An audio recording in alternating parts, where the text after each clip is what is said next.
Era la gala benéfica más importante del año en Madrid, con los empresarios más ricos de España reunidos en el salón del Hotel Palace. Don Alfonso Mendoza, fundador del imperio farmacéutico más grande del país, estaba a punto de llevarse la cuchara de sopa a la boca cuando un niño apareció de la nada. Tenía el pelo revuelto, la ropa sucia y rasgada, los zapatos rotos. Corría entre las mesas de gente elegante que lo miraba con horror, directo hacia don Alfonso, y cuando llegó a su lado, gritó con toda la fuerza de sus pulmones que no comiera esa comida. El salón entero se quedó en silencio. Los guardias de seguridad corrieron hacia el niño, pero don Alfonso levantó la mano para detenerlos. Algo en los ojos de ese niño, terror puro, lo hizo escuchar. Le preguntó por qué no debía comer, y el niño, temblando, respondió que porque había visto al hombre de la cocina echar algo en su plato, el mismo hombre que le había pagado 100 euros para que desapareciera y no dijera nada. Lo que ese niño sin hogar sabía esa noche salvó la vida de don Alfonso, pero también reveló una conspiración que nadie había imaginado.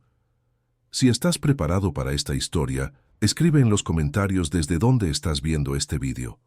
Marcos tenía 11 años y llevaba 2 viviendo en las calles de Madrid. No siempre había sido así. Hubo un tiempo en que tenía una casa, una familia, una vida normal, pero eso había terminado cuando su madre murió de cáncer y su padrastro, el hombre que se suponía debía cuidarlo, lo echó a la calle como si fuera basura. El padrastro era un hombre cruel que nunca había querido a Marcos. Había tolerado su existencia mientras la madre estaba viva, porque ella traía dinero y él necesitaba ese dinero para sus vicios. Pero cuando ella murió, Marcos se convirtió en una carga inútil, una boca que alimentar sin ningún beneficio. Una noche, simplemente le dijo que se fuera y que no volviera, y cuando Marcos se negó, lo golpeó hasta que el niño entendió que no tenía opción. Desde entonces, Marcos había aprendido a sobrevivir en las calles. Sabía qué restaurantes tiraban comida al final del día, qué edificios tenían sótanos donde podía dormir sin que lo echaran, qué zonas evitar porque había gente peligrosa.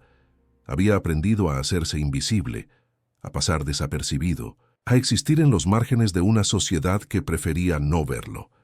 Los primeros meses habían sido los más duros. Marcos no sabía nada de la calle, no conocía las reglas, no entendía cómo funcionaba ese mundo paralelo que existía bajo la superficie brillante de Madrid. Había pasado hambre, había dormido en lugares que le daban pesadillas, había sido perseguido por personas que querían hacerle daño, había aprendido que la bondad era escasa y que la crueldad era la norma.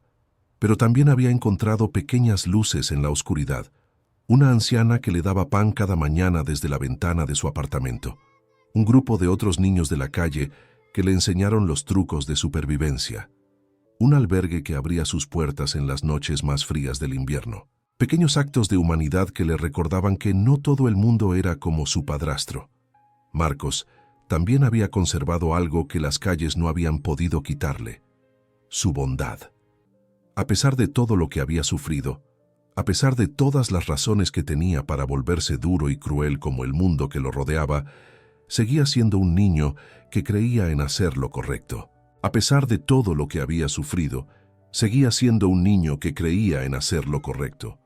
Compartía la comida que encontraba con otros niños de la calle. Ayudaba a los ancianos que vivían en la indigencia. No robaba, aunque hubiera sido fácil, porque su madre le había enseñado que robar estaba mal. Y Marcos se aferraba a las enseñanzas de su madre como si fueran lo único que le quedaba de ella. Esa noche, Marcos estaba buscando comida detrás del Hotel Palace, uno de los lugares más lujosos de Madrid. Sabía que cuando había eventos grandes, la cocina tiraba cantidades enormes de comida perfectamente buena, y una gala benéfica significaba un festín para alguien que normalmente comía sobras. Pero mientras esperaba escondido cerca de la puerta de servicio, vio algo que no debería haber visto. La puerta de servicio estaba entreabierta, y Marcos podía ver parte de la cocina desde su escondite. Había mucho movimiento, camareros entrando y saliendo, cocineros gritando órdenes, el caos organizado de un evento de alto nivel. Marcos esperaba pacientemente a que empezaran a sacar la basura, cuando notó algo extraño. Un hombre que no parecía encajar estaba en un rincón de la cocina. No vestía el uniforme blanco de los cocineros ni el negro de los camareros. Llevaba un traje gris, discreto, y miraba a su alrededor con nerviosismo. Marcos había aprendido a leer a las personas en la calle. Era una habilidad de supervivencia, y ese hombre le daba mala espina. Entonces vio lo que el hombre hacía. Se acercó a una bandeja que estaba preparada con un plato de sopa. Una sopa especial, según había escuchado decir a los camareros, destinada a una mesa específica. El hombre miró a todos lados, se aseguró de que nadie lo observaba y sacó un pequeño frasco de su bolsillo. Echó el contenido en la sopa, removió rápidamente con una cuchara y se alejó como si nada hubiera pasado. El corazón de Marcos latía con fuerza. Sabía que había visto algo malo, algo muy malo, pero también sabía que él era solo un niño de la calle, que nadie le creería, que probablemente lo arrestarían solo por estar ahí. Entonces, el hombre del traje gris salió por la puerta de servicio, directamente hacia donde Marcos estaba escondido. Sus ojos se encontraron, y por un segundo, Marcos pensó que estaba muerto. Pero el hombre, en lugar de atacarlo, sonrió, una sonrisa fría, calculadora. Se acercó a Marcos y le ofreció dinero. 100 euros, más dinero del que Marcos había visto junto en meses. Le dijo que tomara el dinero, que se fuera de ahí, que olvidara lo que había visto. Que si decía algo a alguien lo encontraría y se arrepentiría. Marcos tomó el dinero con manos temblorosas. El hombre asintió satisfecho y volvió a entrar al hotel.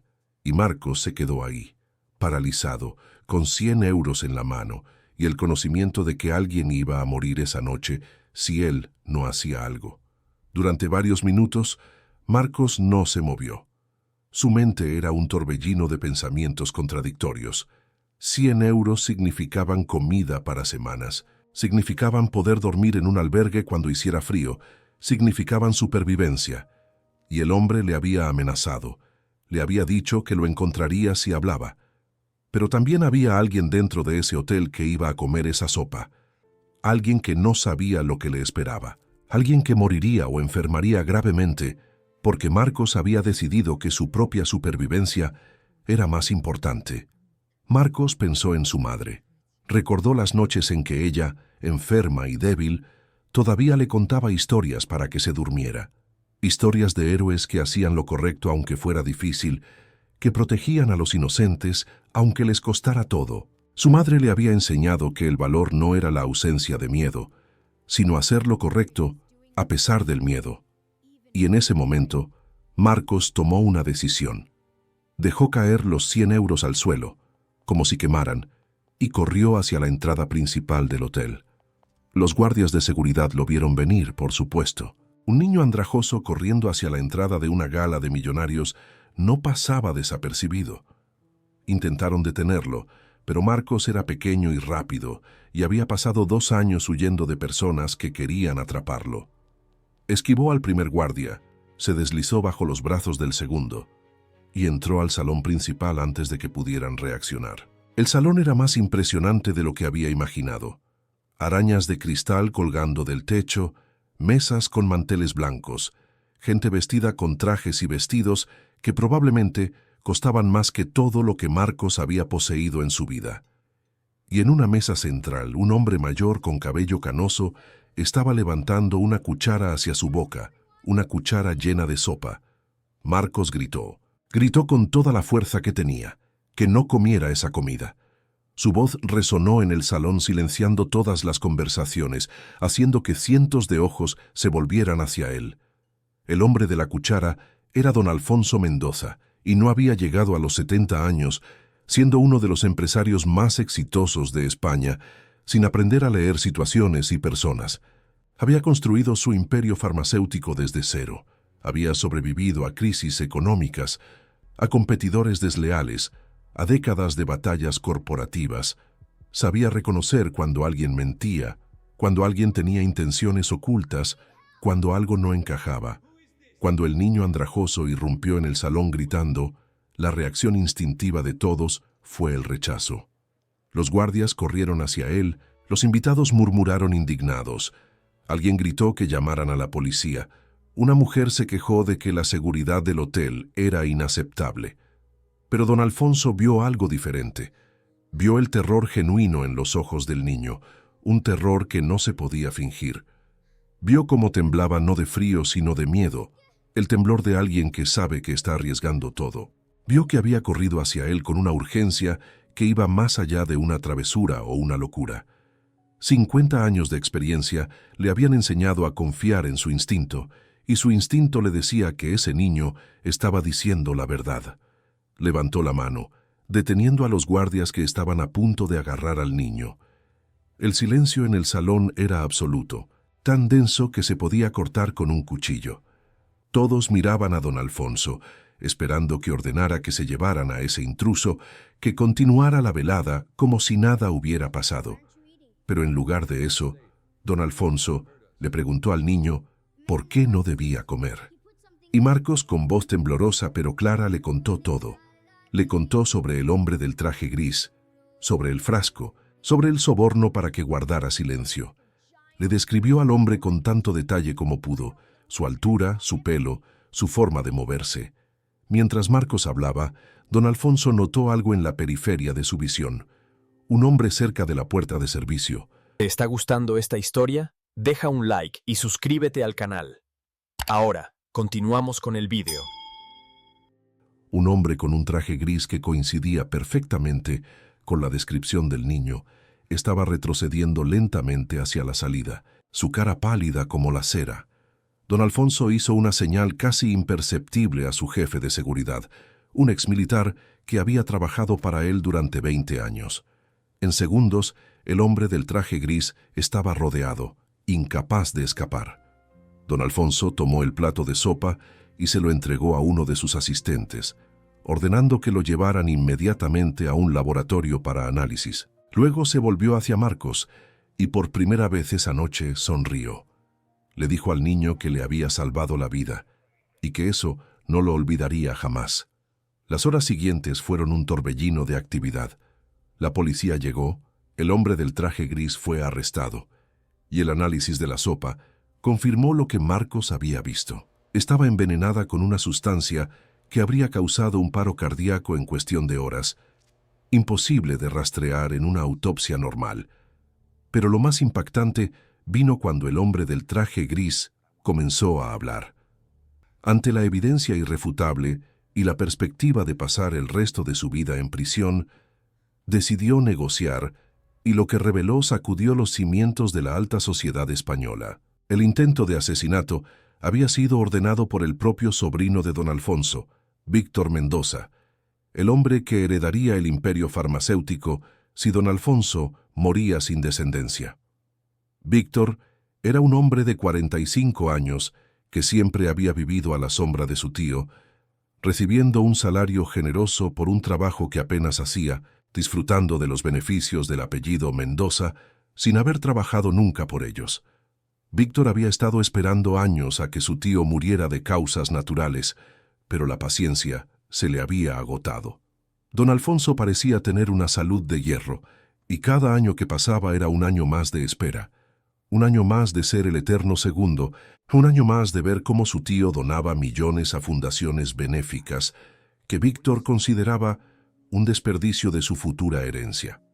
Había contratado a un sicario profesional, el hombre del traje gris, para que hiciera parecer la muerte como un ataque al corazón, aprovechando la edad avanzada de don Alfonso. El veneno era sofisticado, costoso, prácticamente indetectable en una autopsia normal. Habría parecido una muerte natural, y Víctor habría heredado todo sin que nadie sospechara. Pero Víctor no había contado con un niño de la calle que se negó a mirar hacia otro lado. Un niño que había rechazado 100 euros, más dinero del que había visto en meses, porque su conciencia no le permitía quedarse callado mientras alguien moría. La policía arrestó a Víctor esa misma noche, encontrándolo en su apartamento de lujo, completamente ajeno a que su plan había fracasado. Las pruebas eran abrumadoras: transferencias bancarias al sicario, mensajes encriptados planificando el asesinato, incluso un testamento falso que Víctor había preparado para modificar la herencia a su favor. Los medios de comunicación se volvieron locos con la historia. El intento de asesinato del empresario farmacéutico más importante de España, frustrado por un niño sin hogar, era el tipo de historia que vendía millones de periódicos. Marcos apareció en las portadas de todos los diarios, su cara sucia y su ropa rasgada convertidas en símbolo de una bondad que el dinero no podía comprar. Pero mientras el mundo celebraba la captura de Víctor Mendoza, don Alfonso tenía otros asuntos en mente, asuntos que involucraban al niño que le había salvado la vida. Don Alfonso encontró a Marcos en la comisaría de policía, donde lo habían llevado para tomar su declaración. El niño estaba sentado en una silla de plástico, todavía con su ropa rasgada, comiendo un bocadillo que alguien le había dado. Parecía más pequeño de lo que era, más vulnerable, un niño que había hecho algo extraordinario, pero que seguía siendo solo eso, un niño sin hogar ni familia. Don Alfonso se sentó a su lado y le preguntó sobre su vida. Marcos, que normalmente no confiaba en nadie, sintió algo diferente en este hombre. Quizás era la forma en que lo miraba, sin condescendencia ni lástima, sino con respeto genuino. Le contó todo: su madre, el cáncer, el padrastro, los 2 años en la calle. Cuando terminó de hablar, don Alfonso permaneció en silencio por un largo momento.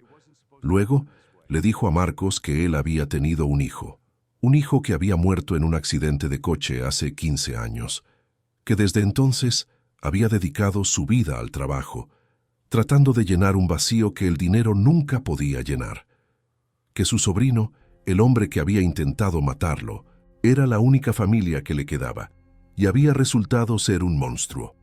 Le dijo que Marcos le había salvado la vida, pero que también le había recordado algo que había olvidado, que había cosas más importantes que el dinero, que la bondad existía incluso en los lugares más inesperados, que un niño sin nada podía tener más integridad que todos los millonarios de esa gala juntos. Y entonces le hizo una pregunta que cambiaría la vida de Marcos para siempre. Le preguntó si querría ir a vivir con él.